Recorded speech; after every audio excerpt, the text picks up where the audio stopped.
গত 17-12-2022 তারিখে গোবিন্দগঞ্জ নামক স্থানে মাহফিল আপনার সাথে কি আচরণ করেছিল এই বিষয়ের সত্যতা বা ঘটনাটা আপনার মুখ থেকে জানতে চাই। সুবহানাল্লাহ। আচ্ছা, উত্তর দিচ্ছি ইনশাআল্লাহ।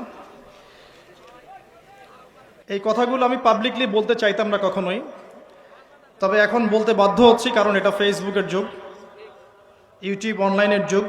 সত্যটা উপস্থাপন না করলে অনেক মানুষ বিভ্রান্ত হতে পারে। শুধু এই স্বার্থে আমি কথাটা বলছি, আদারওয়াইজ আমি কথাগুলো বলতাম না, কারণ নিজের ঘরের ত্রুটি মানুষের সামনে উপস্থাপন করতে হয় না। নিজের ঘরের ত্রুটিগুলো মানুষের সামনে উপস্থাপন করতে হয় না। ওয়াজ মাহফিল করতে এসে এমন অনেক তিক্ত অভিজ্ঞতার সম্মুখীন হতে হয়েছে যেগুলো আপনারা কখনো কল্পনাও করতে পারবেন না। আমি ঘরের ত্রুটি মানুষের সামনে বলতে চাইতাম না কখনোই, কিন্তু এখন কিছু কিছু ঘটনাকে কেন্দ্র করে এগুলো বলতে বাধ্য হচ্ছে। না বললে মানুষের সামনে প্রকৃত সত্যটা উপস্থাপিত হবে না। আর কতদিন চুপ করে থাকবো? ওয়াজ মাহফিলে গিয়ে এমনও হয়েছে যে আমাদের এবং আমাদের টিমের পুরো সিকিউরিটি এবং যাতায়াতের কথা বলে আমাদেরকে খালি হাতে বিদায় করেছে। এমন বহু মাহফিল হয়েছে, এমন অনেক মাহফিল হয়েছে। মাহফিল শেষ করে গাড়িতে এসে বসেছি, বসার সাথে সাথে মাহফিল কমিটির কোনো খবর নাই, শেষ, ফোন নাম্বার বন্ধ। এমন অনেক মাহফিল হয়েছে রাত 2টা-2:30টার দিকে তাদের মনের মতো বক্তব্য না দিতে পারায় বা সেই অপরাধে রাত 2টা-2:30টার দিকে মাঝ রাস্তায় নামিয়ে দিয়ে চলে গেছে আমাদেরকে। এমনও হয়েছে যে আমি যে মাহফিলের পোস্টারে আমার নাম আছে আমি নিজেই জানি না, অথচ আমার নামে 1.5-2 মাস থেকে টাকা কালেকশনও করা হয়েছে। এমনও হয়েছে যে একজন মাহফিল নিয়েছে আমার নামে, নিয়ে মাহফিল কমিটির কাছে কিছু টাকা অগ্রিম নিয়েছে, প্রচার করেছে আমি টাকা নিয়েছি। কত কিছু হয়েছে এই জীবনে ফেস করতে আপনি কল্পনা করতে পারবেন। প্রসঙ্গে আসি যাবে, যে বিষয়ে প্রশ্ন করেছেন, প্রথম কথা বলি যে আমরা এখন মাহফিল নেই সরাসরি অফিসিয়ালি। এই যে আজকের মাহফিল যারা নিয়েছেন তারা কিন্তু অফিসে আমাদের সাথে যোগাযোগ করেছেন, গিয়ে সশরীরে দেখা করেছেন, দেখা করে আমাদের একটা ফর্মস দিয়েছিলাম, ফিল আপ করেছেন, ক্রাইটেরিয়া ছিল কিছু, তারা এগ্রি করেছেন, মাহফিল নিয়েছে। আমরা সরাসরি সাক্ষাতে মাহফিল নিয়েছে। তারপরে আমাদের অফিসিয়াল 3টা নাম্বার আপনারা আমাদের পেজে দেখবেন, আমাদের পেজে গিয়ে দেখবেন 3টা নাম্বার দেওয়া আছে, নাম মেনশন করে দিচ্ছি। এক ভাইয়ের নাম জহিরুল ইসলাম নাম দেওয়া আছে, এক ভাইয়ের নাম দেওয়া আছে জাকারিয়া, এক ভাইয়ের নাম দেওয়া আছে মুজাহিদুল ইসলাম। এই 3টা নাম্বার এবং নাম ছাড়া কোনো নাম্বার থেকে আমরা মাহফিল নেই না। ফর্মসগুলো ফিল আপ করা হয়, সাবমিট করে, আমরা অফিসিয়ালি যাচাই বাছাই করে দেখি কোন মাহফিলগুলো আমরা নিব, কোনগুলো নিব না। তারপরে আমরা কন্ট্যাক্ট করি তাদের সাথে যে ভাই আপনার মাহফিল আমরা নিয়েছি, আপনার মাহফিলের বাকি প্রসেসগুলো আপনি ফিল আপ করেন, সিকিউরিটি দেন, পুলিশ প্রশাসনের নিরাপত্তা দেন, থানা থেকে কাগজ নিয়ে আসেন, আমাদের যাতায়াতের বিষয়গুলো দেখেন, এরপর এগুলো আমরা ফিক্স করি। এত সহজে মাহফিল নেই না। আর এই ঘটনা যেটা, যে আমাদের নামে মাহফিল নেওয়া হয়েছে আমরা সেটা জানিই না। সেদিন মাহফিল আমার রাতের বেলা, যে তারিখের কথা বলেছেন এই তারিখে রাতে আমার মাহফিল বগুড়ায়, 17 তারিখে কথা বলছি। আমি জানি আমার ডায়েরিতে এখনো লেখা আছে রাতে মাহফিল বগুড়ায়।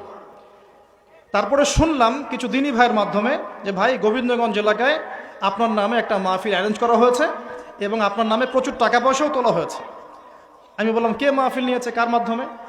কারণ আমাদের এক পরিচিত ভাইকে দেখিয়ে দেওয়া হলো যে এই ভাইয়ের মাধ্যমে মাহফিল নেওয়া হয়েছে, অথচ সেই ভাইয়ের সাথে আমাদের এই মাহফিল নিয়ে যার্রা পরিমাণ কোনো কথা হয়নি, যে আল্লাহ সাক্ষী আছেন, কোনো কথা হয়নি। এখন সে আরেক ভাইয়ের মাধ্যমে, থার্ড পার্টি, মাঝখানে একটা থার্ড পার্টির মাধ্যমে ওই কমিটির সাথে কমিউনিকেট করে মাহফিল ফিক্স করেছে, আমরা জানি না। মাহফিলের 2 দিন আগে তারা এসে হাতে পায়ে কান্নাকাটি শুরু করেছে যে ভাই মাহফিল অ্যারেঞ্জ হয়ে গেছে, আল্লাহর ওয়াস্তে 30টা মিনিট হইলেও সময় দিয়ে না, মাহফিল অ্যারেঞ্জ করে ফেলেছি, টাকা পয়সা তোলা হয়ে গেছে, আপনি যদি না আসেন 10টা মিনিট, 30টা মিনিট বলছে, 10টা মিনিটের জন্য আসেন, 30টা মিনিটের জন্য আসেন, এসে খালি চেহারাটা দেখায় চলে যায়, না হলে জনগণ আমাদেরকে পিটাই শেষ করে ফেলা। হাতে পায়ে কান্নাকাটি করে পরে বললাম ঠিক আছে ভাই, বগুড়ায় মাহফিল আছে আমাদের, আমরা যাওয়ার পথে আপনার ওখানে একটু সময় দিয়ে চলে যাবো, ইনশাল্লাহ, সময় না যান। যদিও এই প্রসেস আমরা মাহফিল কখনো নেই না, তারপরেও নিয়েছি। তারপরে গিয়েছি, এদিকে শুনেছি প্রচার করেছে আমরা মাহফিল করব দুপুর 3টা থেকে 5টা। তারপরে আমাদের কানে খবর আসছে যে বাদ মাগরিব আপনাকে আলোচনা করতে হবে। আমার একটা সেন্টেন্স মিথ্যা বলছি না, আমার কাছে হোয়াটসঅ্যাপে এখনো ডাটাস মজুদ আছে, যে থার্ড পার্টি কন্ট্যাক্ট করেছে আমাদেরকে বলছে বাদ মাগরিব আপনাকে আলোচনা করতে হবে। আর আমরা গিয়ে উপস্থিত হয়েছি 4টায়। আমি চিন্তা করছি যাব, একটু রেস্ট নিব, রেস্ট নিয়ে নামাজ কালাম সারবো, তারপরে বাদ মাগরিব স্টেজে উঠবো। গিয়ে শুনি 3টা থেকে মাহফিল আমার নামে অ্যানাউন্স করা হয়ে গেছে, জনগণ বসে আছে। জনগণ তো নিষ্পাপ, জনগণের তো কোনো দোষী নাই এখানে, ও তো জানেই না সত্য কোনটা মিথ্যা কোনটা। তারপরে গিয়ে তাড়াহুড়া করে স্টেজে ওঠা হলো, উঠে এই যে অনলাইনে প্রচার করছে, 30 মিনিট বক্তব্য দিয়েছে। আমার নিজেই 45 মিনিট বক্তব্য দিয়েছে, 45 থেকে 50 মিনিটস আমি বক্তব্য দিয়েছি। আজকে যে আমি এখানে এসেছি আপনাদের এখানে, আমি কি 1.5 ঘন্টার কম আলোচনা করলাম? আমার কোনো মাহফিল আপনি দেখবেন না যে 1 ঘন্টা 15 মিনিট 1.5 ঘন্টার কম আলোচনা আছে। প্রত্যেকটা মাহফিল ইউটিউবে আছে, দেখে নিন। কোনো মাহফিল এরকম হয়নি কখনো। তারপর আলোচনা শেষে আমি তারপরে বলছি যে আপনারা সবাই বসেন, ইনশাল্লাহ মাগরিবের নামাজ হবে, এখানে আমরা নামাজ পড়ব, নামাজ পড়ার পর ইনশাল্লাহ আলোচনা হবে, প্রশ্নোত্তর পর্ব হবে। এর মধ্যে শুনলাম আমাদের ইউটিউবারে যে ভাইরা, যে ভাই যে সামনে এখনো বসে আছে, এই ভাই সহ আমার ইউটিউবের প্রায় 8 থেকে 10 জন সদস্য আছে। 8 থেকে 10 জনের কোনো সদস্যকে তারা এখানে বসতে দেয় নাই এবং এই ক্যামেরা সেট করতে দেয় নাই। বরং 2 জন ভাইকে গলায় ছুরি ধরেছে, ক্যামেরা সেট করা যাবে না। ওদেরকে জিজ্ঞাসা করে দেখেন, ওরা সাক্ষী নিয়ে দেখেন। ক্যামেরা ছুরি ধরেছে, গলায় ছুরি ধরে এই যে ক্যামেরা সেট করা যাবে না। একজনকে গলায় ফাঁস পেটিয়ে এদিকে নিয়ে গেছে। মানে পুরোটা আগে থেকেই পরিকল্পনা করা ছিল যে কিছু একটা হবে আর কি। ক্যামেরা বসতে দিচ্ছে না কেন? এই যে ক্যামেরায় রেকর্ড আছে, আজকে আমি যা বলছি, যা আলোচনা করেছি, তো সেদিন ক্যামেরা কেন বসাতে দিল না? ইউটিউবারদের ক্যামেরা কেন বসাতে দিল না?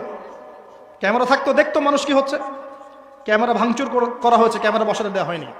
আলোচনা করেছি, আলোচনা পরে বললাম বসেন, চলে আসবে। এরপরে এই যে ছেলেটাকে আপনারা দেখেছেন ভিডিওর মধ্যে, এই ছেলে তার ক্যাডার বাহিনীকে নিয়ে, এবং তার একটা শেল্টার ছিল, একটা পলিটিক্যাল শেল্টার, সে এসে পুরো স্টেজে উঠে যাচ্ছে তাই বিহেভ করেছে আমাদের সাথে। কথাবার্তা সিরি এমন যে আপনাদেরকে টাকা দিয়ে নিয়ে আসি, ভাড়া দিয়ে নিয়ে আসি, যতক্ষণ বলবো ততক্ষণ আলোচনা করতে হবে, 2 ঘন্টা আলোচনা করতে হবে। এইসব কথা শোনার পর কোনো আলেম বসে থাকতে পারে? কোনো আলেমের ব্যক্তিত্ব গায়রত থাকলে সে কি বসে থাকতে পারবে এখানে? আমি তখন বললাম যে কত টাকা দিয়েছেন আপনি? ভিডিও দেখেন। সে বলছে আপনার ওই যে এই মাধ্যমে প্রোগ্রাম নিয়েছে, ওকে 20,000 দিয়েছে। অথচ ওই মাধ্যমের ওই ব্যক্তি যাকে বলা হচ্ছে আব্দুল আলিম না কি নাম, তাকে আমি চিনি না, জানি না সে কি আমি জানি না সেকে। তারপর তাকে বললাম নিয়ে আসেন, সামনে নিয়ে আসেন, যত টাকা নিয়েছেন ফেরত দেন।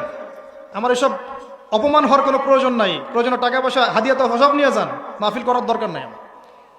জনগণ দেখলো যে একটা হট্টগোল শুরু হয়েছে। অডিয়েন্স সবাই আমাদের পক্ষে ছিল। অডিয়েন্স সবাই আমাকে নিয়ে আলহামদুলিল্লাহ সিকিউরিটিতে গাড়িতে উঠে গেছে। আর আমার সাথে যে ছিল, এক ছেলে মুজাহিদ, এই ছেলে আরো 2 ভাই ক্যামেরাম্যান, সবগুলোকে তারা বেধর পিটিয়েছে। দেখেছেন ভিডিওতে কি করেছে, এবং ক্যামেরা ভাঙচুর করেছে। ক্যাশ টাকা 50,000, 50,000 টাকা মুখের কথা নাকি? উল্টা 36,000 টাকা আমাদের ছিনতাই করেছে।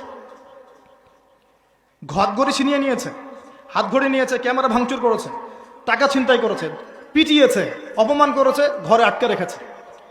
এর পিছনে কারণগুলো কি ছিল আমি পরে আপনাদেরকে বলব। তার আগে আরেকটা জায়গা আসে। এরপরে আমরা মাজলুম হয়ে আমার প্রশাসনে যে ভাই ব্রাদাররা আছেন পরিচিত, তাদেরকে ফোন দিলাম।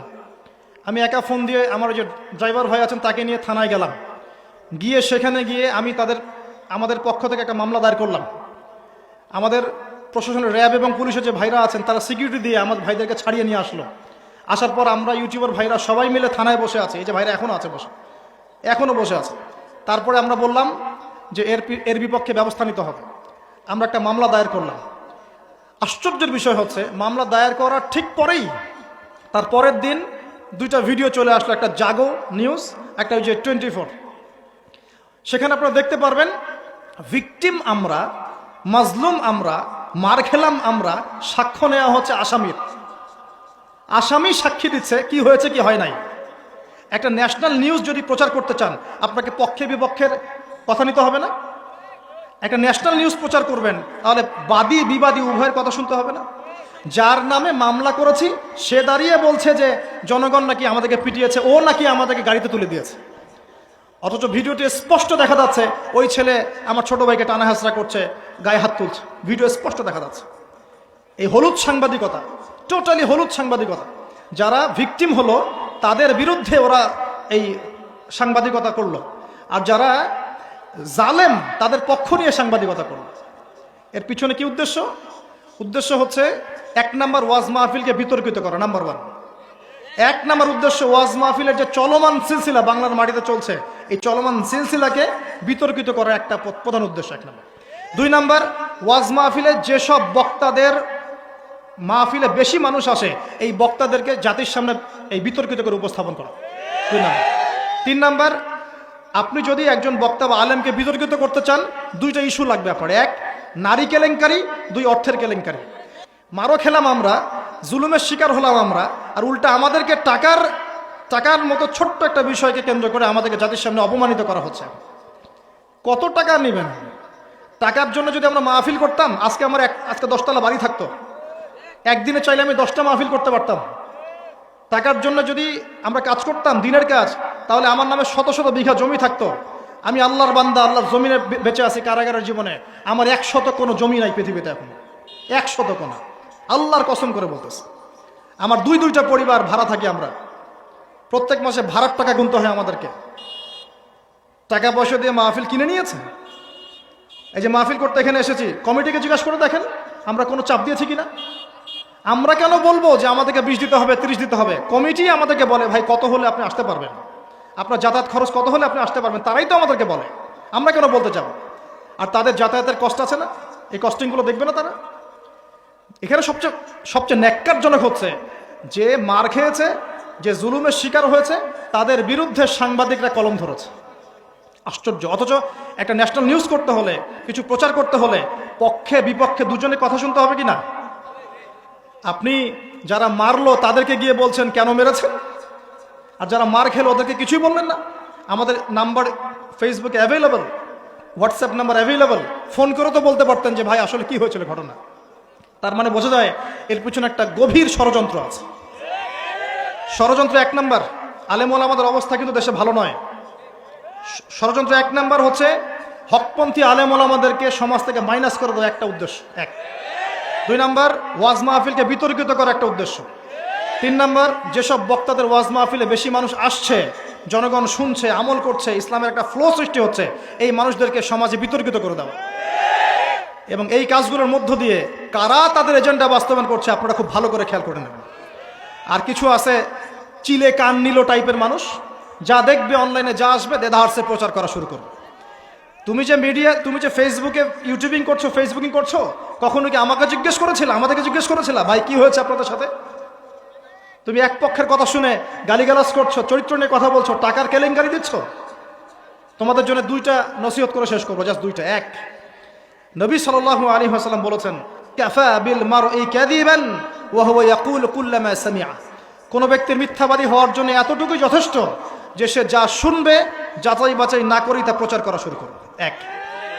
2 নাম্বার, রাসূল সাল্লাল্লাহু আলাইহি ওয়াসাল্লামকে আল্লাহ পাক বলেছেন ইয়া আইয়ুহাল্লাযীনা আমানু, হে মুমিনগণ, আপনারা খুব ভালো করে শোনেন, ইন জাআকুম ফাসিকুম বিনাবাইন ফাতাবায়ানু। কোন ফাসিক, পাপাচারী, কোন ফাসিক যদি কোনো সংবাদ নিয়ে আসে, সেটা বিশ্বাস করার আগে অবশ্যই যাচাই বাছাই করে নিও, না হলে আন তুসিবু কওমান বিজাহালা ওয়া তুসবিহু আলা মা ফাআলতুম নাদিমিন।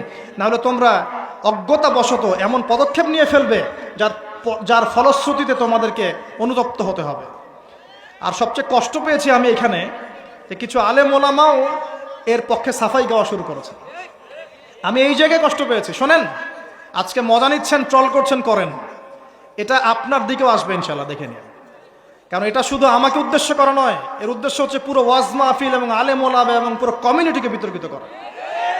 আপনার উচিত ছিল নিজের ভাইয়ের পাশে এসে দাঁড়ানো, আপনি উল্টা মজা নিয়েছেন।